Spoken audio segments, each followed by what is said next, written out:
Recent times లో చూస్తుంటే spine surgeries ఎక్కువగా అవుతున్నాయి. చాలా మంది స్పాండిలైటిస్ కంప్లైంట్స్ ఉంటున్నాయి. రూట్ కాజ్ లో వీళ్ళకున్న ప్రాబ్లం రెండు. ఒకటి లివర్ ఇన్బ్యాలెన్స్ వల్ల, రెండు కిడ్నీ ఇన్బ్యాలెన్స్ వల్ల. ఓకే, ఈ లివర్ కిడ్నీ ఇన్బ్యాలెన్స్ వల్లనే ఒక్కసారి బ్యాక్ పెయిన్ ఉండే వాళ్ళు బాగా అబ్జర్వ్ చేయండి. కొన్ని డైట్స్ తినడంలో పెయిన్ అప్ అండ్ డౌన్ అవుతుంటుంది. ఏదైనా కొంచెం చింతపండుతో కొంచెం స్పైసీ ఫుడ్ తిన్నారనుకోండి, డైజెషన్ ఇన్బ్యాలెన్స్ వల్లనే nervous system, muscles, back pain లో ఒక సైడ్ అంతే సయాటికా, ఒక నర్వ్ సిస్టమ్ అంతే కదా. ఆ నర్వస్ సిస్టమ్ ఆయుర్వేదంలో చాలా చిన్న చిన్న రెమెడీస్ తోటి. Welcome to I dream. నా పేరు లుంబిని. ఈ రోజు మనతో పాటు ఉన్నారు ఖ్యాతన్ ఆరోగ్య కేంద్రం నుండి డాక్టర్ దిలీప్ గారు, expert in Ayurveda, acupuncture and natural sciences. Let's talk to him. Hello sir. Hello అండి. సో రీసెంట్ టైమ్స్ లో చూస్తుంటే స్పైన్ సర్జరీస్ ఎక్కువగా అవుతున్నాయి. చాలా మంది స్పాండిలైటిస్ కంప్లైంట్స్ ఉంటున్నాయి. ఎక్కువగా సిస్టమ్ వర్క్ చేసే వాళ్ళు, పోస్చర్ ప్రాపర్ గా లేని వాళ్ళు, ఏదో ఒక ప్రాబ్లమ్ జస్ట్ ఈ పార్ట్ ఆఫ్ ద నెక్ కానీ, లేదంటే లోవర్ బ్యాక్ పెయిన్ కానీ, ఇవన్నీ ఎక్కువ అవుతున్నాయి కదా. సో ఎందుకని ఈ అంటే ప్రతి ఒక్కరికి కూడా ఏదో ఒక కైండ్ ఆఫ్ ప్రాబ్లం రావడానికి మెయిన్ రీజన్స్ ఏంటి and what can be done? అయితే దీంట్లో బేసికల్గా చూస్తే రూట్ కాజ్ ఎప్పుడైనా సరే ఆయుర్వేదం ఎలా ఉంటుందంటే రూట్ కాజ్ చూస్తుంది. రూట్ కాజ్లో వీళ్ళకున్న ప్రాబ్లం రెండు. ఒకటి లివర్ ఇన్బ్యాలెన్స్ వల్ల, రెండు కిడ్నీ ఇన్బ్యాలెన్స్ వల్ల. ఓకే, ఈ లివర్ కిడ్నీ ఇన్బ్యాలెన్స్ వల్లనే వీళ్ళకు స్పైనల్ కార్డ్లో ఎక్కడైనా నెక్ నుంచి పట్టుకొని, బ్రెయిన్ నుంచి, నెక్ నుంచి పట్టుకొని లోవర్ బ్యాక్ పెయిన్ వరకు కూడా ఎక్కడో ఒక దగ్గర డిస్క్ బల్జ్ కానివ్వండి, లేకపోతే స్పైనల్ కార్డ్లో ఎక్కడైనా వీక్నెస్ కానివ్వండి, ఈ రెండింటి వల్లనే బ్యాక్ పెయిన్ కానీ, నెక్ పెయిన్ కానీ ఎక్కువ అవుతుంటుంది. అయితే దీన్ని ఇంకా డీప్గా రూట్ కాజ్లో చూడాలంటే అసలు ఎక్కడి నుంచి స్టార్ట్ అవుతుంది, అసలు ఎందుకు వస్తుంది? ఒక్కసారి బ్యాక్ పెయిన్ ఉండే వాళ్ళు బాగా అబ్జర్వ్ చేయండి. కొన్ని డైట్స్ తినడంలో పెయిన్ అప్ అండ్ డౌన్ అవుతుంటుంది. వీళ్ళకి నార్మల్గా ఏం చేస్తారంటే ట్యాబ్లెట్స్ వాడుతున్నా సరే, ఇప్పుడు ట్యాబ్లెట్ వేసుకొని కూడా ఏదైనా కొంచెం చింతపండుతో కొంచెం స్పైసీ ఫుడ్ తిన్నారనుకోండి, ఆ ట్యాబ్లెట్ పవర్ కూడా పనిచేయదు. ఓకే, ఇమీడియట్ రిజల్ట్ ఉంటుందండి. అంటే దాన్ని ఇమ్మీడియట్లీ ఇంకా పెయిన్ ఇంకా అగ్రెసివ్గా అవుతుంది అనమాట. అంటే ఒక ఇండైజెషన్ వల్లనే బ్యాక్ పెయిన్ వస్తుందన్న అవగాహన కూడా లేదు. Root cause, Ayurveda root cause కానివ్వండి ఏం చెప్తుంది అంటే ఇండైజెషన్ వల్ల మాత్రమే స్పైనల్ కార్డ్ వీక్నెస్ అవుతుంది, ప్లస్ డైజెషన్ ఇన్బ్యాలెన్స్ వల్లనే నర్వస్ సిస్టమ్, మజిల్స్ ఇవన్నీ కూడా వీక్ అవుతాయి. దీనివల్ల వచ్చేది మాత్రమే బ్యాక్ పెయిన్ అని. అయితే దీనికి రూట్ కాజ్ డైజెషన్ని ఫస్ట్ సెట్ చేసుకోవాలి. ఎందుకు సర్జరీస్ వరకు వెళ్తున్నారు అని అంటే సిమ్టమ్ బేస్ చేసుకొని, ఇప్పుడు నొప్పి ఉందని చెప్పేసి సర్జరీ చేయడం కాదు కదా అక్కడ. అసలు రూట్ కాజ్ ఎందుకు ఎందుకు అంత సివియర్గా సర్జరీ దాకా ఎందుకు వెళ్ళింది అనేది ఒక క్వశ్చన్ వేస్తే అలోపతిలో ఆన్సర్ పెద్దగా లేదు. సర్జరీ తప్ప వేరే ఆప్షన్ కూడా లేదు. అంటే గత 50 సంవత్సరాల కింద ఇలాంటి వాటికి ఎవరు సర్జరీ కూడా చేయించుకోలే. చాలా మంచి ఎంత హెవీ డైట్ తిన్నా సరే డైజెషన్ చేసుకున్నారు కాబట్టి ఇలాంటి ఈ పరిస్థితికి రాలే. ఇప్పుడు ఒక 50 years బ్యాక్ వరకు నేచర్లో. ఇప్పుడు ఎందుకు ఇంతగానం అంటే డైజెషన్ని ఫోకస్ చేయకుండా టేస్ట్కి ఇంపార్టెన్స్ ఇచ్చి ఏదంటే అది తినడం వల్ల కూడా ఈ డైజెషన్ సిస్టంలో కావాల్సిన ప్రోటీన్స్, విటమిన్స్ బాడీకి కానివ్వండి, ఆ బోన్ డెన్సిటీ కానివ్వండి, నర్వస్ సిస్టమ్కి, మజిల్స్కి, వీటన్నిటికీ సరైన పోషకాలు అందకపోవడం వల్ల ఈరోజు బ్యాక్ పెయిన్స్ ఎక్కువ అవుతున్నాయి. రూట్ కాజ్లో ఎప్పుడైతే డైజెషన్ సిస్టమ్ సెట్ అవుతుందో తిన్న ఫుడ్లకేంటి విటమిన్స్, ప్రోటీన్స్ ఇవన్నీ కూడా మన బాడీలో అన్ని ఆర్గాన్స్కి కాకుండా మజిల్స్కి, నర్వస్ సిస్టమ్కి స్ట్రెంథన్గా అవుతుంది. కాబట్టి డైజెషన్ సిస్టమ్ని మంచి పెట్టుకోమని చెప్తుంది రూట్ కాజ్. అయితే ఈ రూట్ కాజ్ని వదిలేసి మనం సిమ్టమ్ బేస్ చేసుకుని ఖచ్చితంగా ట్రీట్మెంట్ చేయాలంటే అది ఆపరేషన్ తప్ప ఇంకొక దారి లేదు. అంటే ఎంత ఫిజియోథెరపీ చేయించుకోండి, ఎంత సివియర్గా ఉండండి, ఒక సయాటికాని కూడా తగ్గించుకోలేకపోతున్నారు చాలా మంది, ఆపరేషన్ తప్ప. సయాటికా ఇప్పుడు మేజర్ ప్రాబ్లం చాలా మందికి. బ్యాక్ పెయిన్ లో ఒక సైడ్ అంతే సయాటికా, ఒక నర్వ్ సిస్టమ్ అంతే కదా. నర్వస్ సిస్టమ్ ఆయుర్వేదంలో చాలా చిన్న చిన్న రెమెడీస్ తోటి తెలుసా. అశ్వగంధ శిలాజిత్ ఇస్తే ఒక 2-3 months ఇస్తే పర్మనెంట్ గా సయాటికా పోతుంది మా దగ్గర. అట్లా కొన్ని వేల మంది ఉన్నారు మా దగ్గర పేషెంట్స్ అలాంటి వాళ్ళు. బ్యాక్ పెయిన్కి సంబంధించిన వాళ్ళు కొన్ని అక్యుపెంచర్లో కొన్ని కీ పాయింట్స్ లాస్ట్ టైం నేను చెప్పాను మన వీడియోని. బేసికల్గా ఈ 2 legs 2 hands అనమాట. ఇది తల, body front side, body back side అనమాట ఇదంతా. అయితే ఈ 2 legs కి సెంటర్లో బ్యాక్ ఉంటుంది అనమాట, స్పైనల్ కార్డ్ ఉంటుంది. ఇది లోయర్, ఇది ఇక్కడ నుంచి పట్టుకుంటే లోయర్ అనమాట. ఇది మనకు 2 legs సెంటర్లో స్పైనల్ కార్డ్ ఉంటుంది. ఇది కూడా అంతే చిన్న క్యాలిక్యులేషన్. యాక్యుపంచర్లో చాలా చాలా చిన్న చిన్న రెమెడీస్ తోటి కూడా బ్యాక్ పెయిన్స్ తగ్గించుకోవచ్చు ఇన్స్టెంట్గా. చిన్న చిన్న అవేర్నెస్ లేకపోవడం వల్ల. మన గత వీడియోలో చేసినప్పుడు కూడా ఇలాంటి టెక్నిక్ ఒకటి చెప్తే వైరల్ అయిపోయింది. అది చాలా మంది యూజ్ చేసి చూశారు, చాలా ఈ టెక్నిక్ వాడి చూశారు. కరెక్ట్గా ఈ 4 fingers ని ఈ 2 fingers కి మధ్యలో ఇలా పెట్టేసి ఇలా ఒక 30 సెకండ్స్ ఒక 100 సెకండ్స్ కనుక డీప్గా మంచి ఒక ప్రెషర్ ఇచ్చినామంటే ఓకే. బ్యాక్ పెయిన్ తగ్గిపోతుంది. రైట్. ఇంత చిన్న అవేర్నెస్ కూడా లేకపోవడం వల్ల ప్రాబ్లమ్స్ ఇంకా పెరుగుతున్నాయి. బట్ నిజంగా మీరు అన్నట్టుగా ఇదే మాత్రమే కాదు, హెడేక్ కి సంబంధించింది కూడా ఉంటది హెడ్ అసలు. కూడా అంతే అండి. ఇది హెడ్, ఇది ఓకే. ఈ 2 కాళ్ళు, ఈ 2 చేతులు, ఇది తల. తల.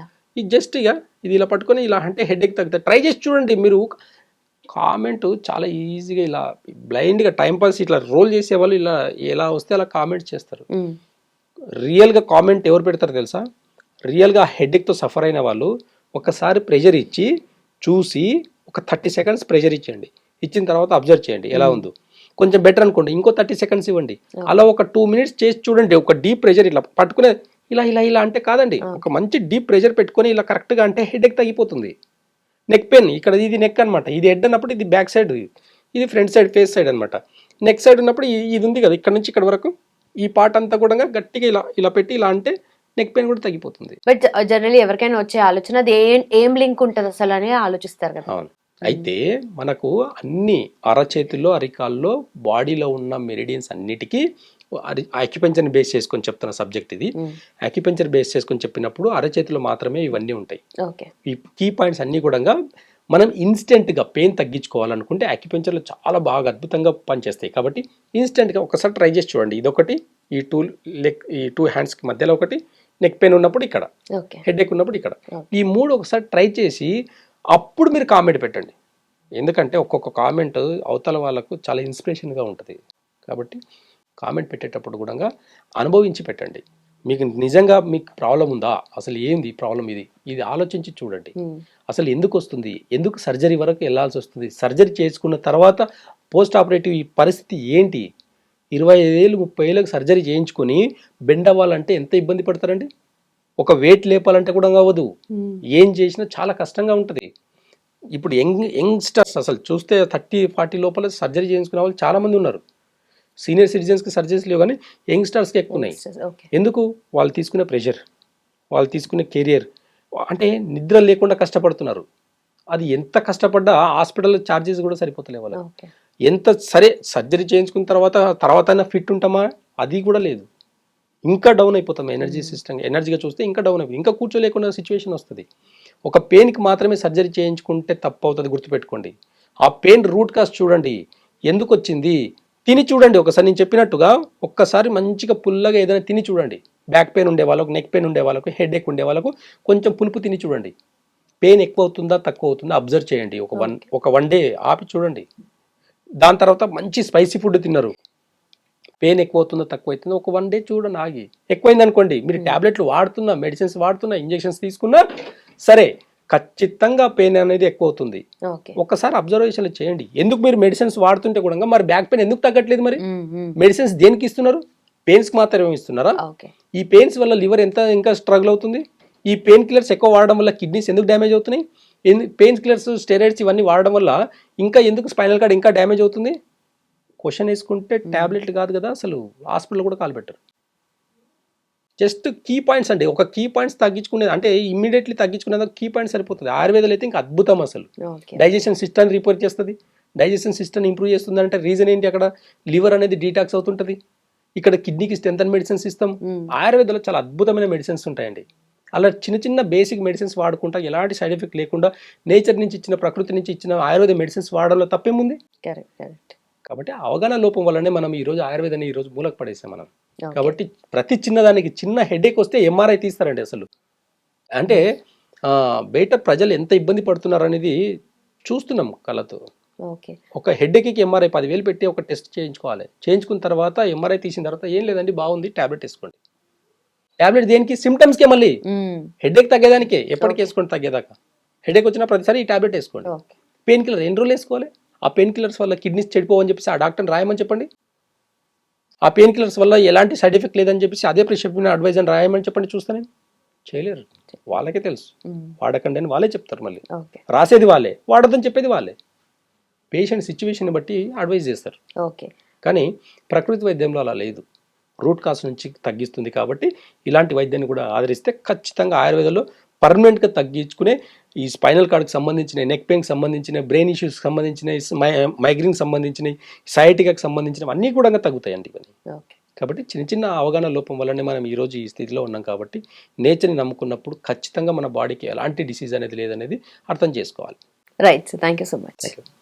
And for more videos, Please subscribe to iDream. Please subscribe to iDream. Please subscribe iDream. And please subscribe to iDream. For more videos, subscribe to iDream. please like, share and subscribe to the channel. Congratulations, iDream. Subscribe to iDream. Subscribe to iDream. So subscribe to iDream Media. iDream की iDream team अंदर की huge congratulations. Please subscribe iDream Media. Please subscribe to iDream. Subscribe iDream. Please subscribe to iDream. iDream అంటే నా కళల channel subscribe చేసుకున్న నోరు తిరుగుతలేదు, మీరైతే గంట గుర్తు కొట్టండి. For more such videos, please subscribe to iDream. Subscribe to iDream. Please subscribe to iDream. Please subscribe iDream Media. Please do subscribe to iDream. Please subscribe to iDream Media. For best entertainment and information, please subscribe iDream. And don't forget to subscribe to iDream.